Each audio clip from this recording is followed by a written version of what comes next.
Hello friends, कैसे हैं आप लोग। आई होप आप लोग अच्छे होंगे, मस्त होंगे और स्वस्थ होंगे। तो सावन के महीने चल रहे हैं, कैसा लग रहा है आपको। मुझे तो बहुत ही अच्छा लग रहा है। और ये देखिए साइड में आपको दिख ही रहा होगा कि मेरा बड़ा वाला बेटा सो रहा है। तो ये अभी बैठा हुआ था, लैपटॉप पे बैठे बैठे काम कुछ कर रहा था और उसको नींद आ गई। तो मैंने सोचा कि चलो मैं थोड़ा सा ब्लॉग बना ही लेती हूँ। कल तो मैं ब्लॉग डाल नहीं पाई क्योंकि मैं गई हुई थी कहीं बाहर। तो आज का जो ब्लॉग है उसमें जो मैं आपको बताने वाली हूँ, क्या आपके घर में ऐसा होता है कि जिस दिन आप बैगन, तोरी, घिया, भिंडी बनाते हैं उस दिन बच्चों को भूख ही नहीं लगती है। मेरे घर में तो ऐसा ही होता है। जैसे ही बच्चे, एक तो बच्चे पूछेंगे ज़रूर क्या बनाया है, और उसके बाद जैसे ही उनको बता दो कि हमने तोरी बनाई है, बैगन बनाया है, घिया बनाया है, तो बस ये लोग मुंह फुला के बैठ जाते हैं। तो या तो इनको बहाना मिल जाता है कुछ चटपटा खाने का। तो वही मैंने किया। कल बनाया था मैंने शाम को बैगन, जबकि मैंने बैगन की 2 डिशेस बनाई थी। 2 तरीके से बनाया था मैंने बैगन को, और मैंने वो पूरा शूट भी किया था आप लोगों को दिखाने के लिए। लेकिन मुझे वो भी बैगन बनाने का कोई फ़ायदा नहीं हुआ, क्योंकि जैसे ही मैंने बच्चों को बताया तो इन्होंने फिर से अपनी पार्टी कर डाली। और मैंने बहुत ही अच्छी बैगन की सब्ज़ी बनाई, जो कि बहुत आपको अच्छा लगेगा, देखिएगा आप। तो मैंने वो पूरा शूट किया है, क्योंकि वैसे तो मैं इस टाइम किचन में बहुत गर्मी लगने लगी है फिर से 1-2 दिन से। तो ज़्यादा कुछ हम लोग जाते नहीं, मैं जाती नहीं ज़्यादा बनाने के लिए कुछ भी। लेकिन मैंने वो सब्ज़ी बनाई तो मुझे लगा कि शायद आप लोगों को बतानी चाहिए।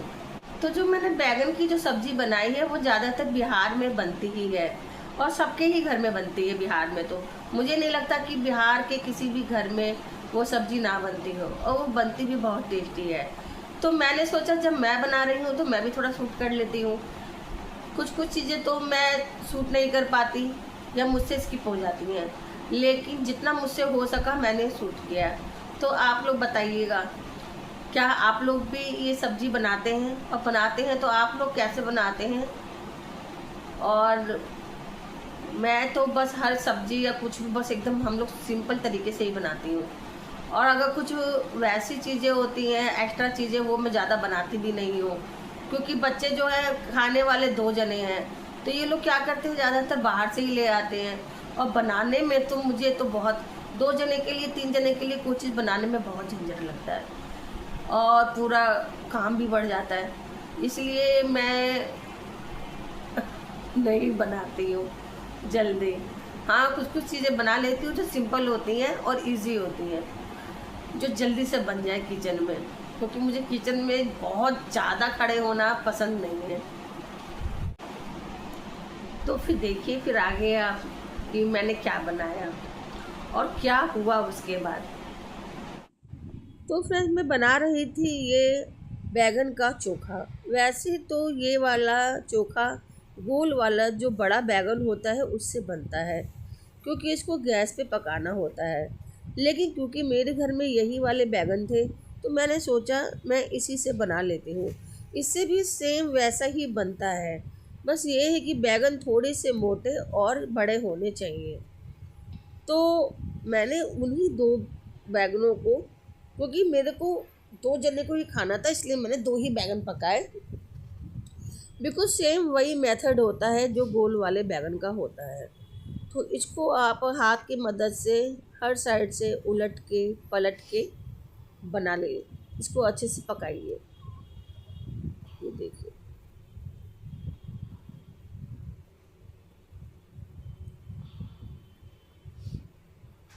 और ये इतनी जल्दी बन जाते हैं, 10 मिनट के अंदर ये चोखा बन जाता है। अगर आपके घर में बैगन रखे हो तो आप किसी भी बैगन से ये चोखा बना सकते हैं, क्योंकि ये पतले होते हैं इसलिए ये बहुत ही जल्दी पक जाते हैं। ये देखिए, फॉक की मदद से आप अंदर देख सकते हैं। अभी मैंने इसको चढ़ाया ही था और हल्का सा उलट पुलट करा, और उसके बाद इतने में ही ये पक गया। सेम इसी मेथड से आपको टमाटर को भी पका लेना है। तो मैंने टमाटर को भी ऐसे ही पका लिया गैस के ऊपर। तो आप टमाटर को भी ऐसे ही गैस के ऊपर पका लीजिए जैसे आपने बैंगन को पकाया है।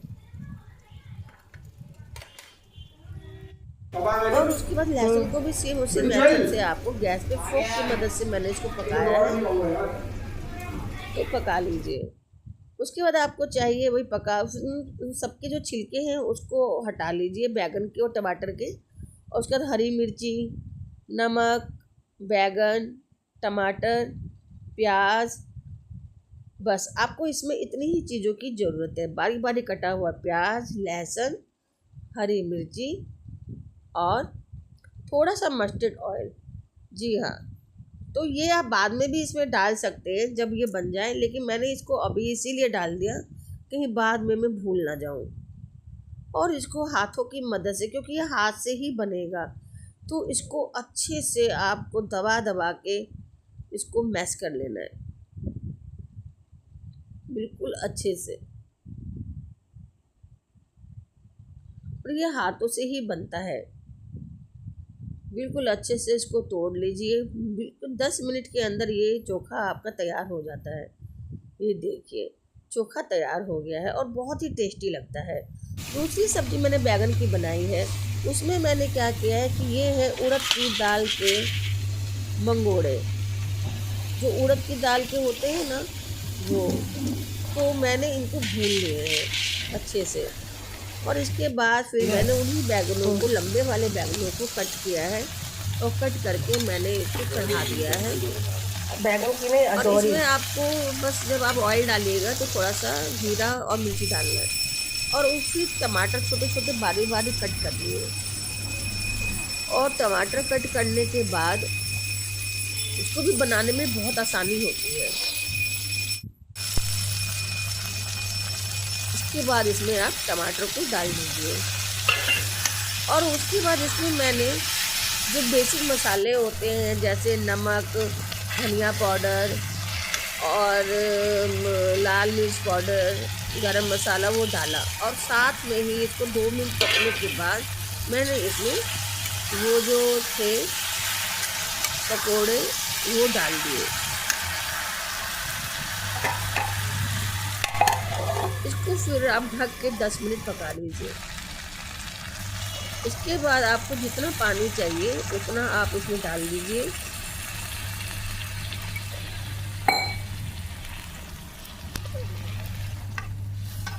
मैंने इसमें बस सिर्फ बेसिक मसाले डाले हैं जो हम यूजली घर में डालते हैं। और ये उड़द की दाल के हैं मंगोड़े जो आप इसमें डालेंगे। फिर इसको आप ढक के दम पे पका लीजिए। देखिए फिर क्या सब्ज़ी बनती है। ये देखिए पूरा पकने के बाद ये सब्ज़ी इतनी ही टेस्टी बनती है कि आप इसको चावल के साथ, रोटी के साथ, किसी भी चीज़ के साथ खाएंगे आपको बहुत बहुत टेस्टी लगेगा।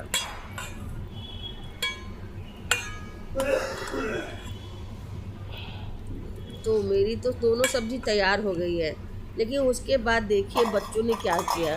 जैसे ही उनको पता चला कि घर में बैगन बने हैं तो इन्होंने अपना इंतज़ाम किया और ये लेके आ गए। और इसके बाद ले आए थे बच्चे घर में बर्गर और पिज्ज़ा। देखिए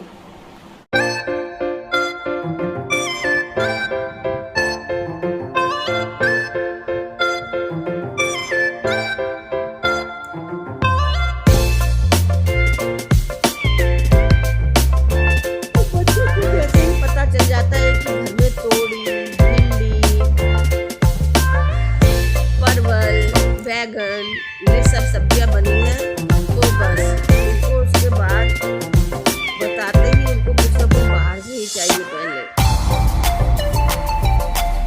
खाई थी इन लोगों ने ये सब्जी भी, लेकिन पहले अपनी पार्टी करी उसके बाद।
कुछ ना कुछ लेके आ जाते हैं। उसके बाद इनके पापा भी जो भी थोड़ी बहुत कसर होती है वो पूरी कर देते हैं।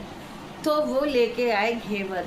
जी हाँ, आपको तो पता ही है सावन में घेवर कितना पसंद करते हैं सब लोग। और ये घेवर यहाँ के थे भी नहीं, बाहर के थे। तो वो मैंने आपको ब्लॉग में बताया है, तो आप आगे देखिए। जो ये घेवर लेके आए थे और इतने ही टेस्टी थे ये घेवर। जी हाँ फ्रेंड्स, बहुत टेस्टी घेवर थे। तो ये इनके पापा जो घेवर लेके आए हैं, ये बागपत में कोई सराय करके जगह है जहाँ पे घेवर बनते हैं, वहाँ से लेके आए हैं। और इतने ही टेस्टी घेवर थे ये खाने में, बहुत अच्छे और बहुत अच्छे,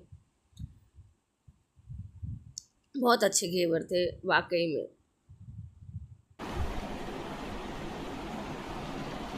तो बेटा तो अभी तक सो ही रहा है। तो आपको मेरे ब्लॉग्स कैसे लगे प्लीज़ मुझे बताइएगा। लेकिन अब मैं थोड़ा 1-2 दिन में एक ही ब्लॉग डाल पाऊँगी, क्योंकि मुझे समझ में ही नहीं आता कि मैं क्या बनाऊँ और नहीं बनाऊँ। जो कुछ चीज़ें मैं शूट कर लेती हूँ तो मैं डाल लेती हूँ। तो आपको मेरा ब्लॉग कैसा लगा प्लीज़ बताइएगा कमेंट्स करके। तो आगे मैं कंटिन्यू रखूँगी। Bye bye friends.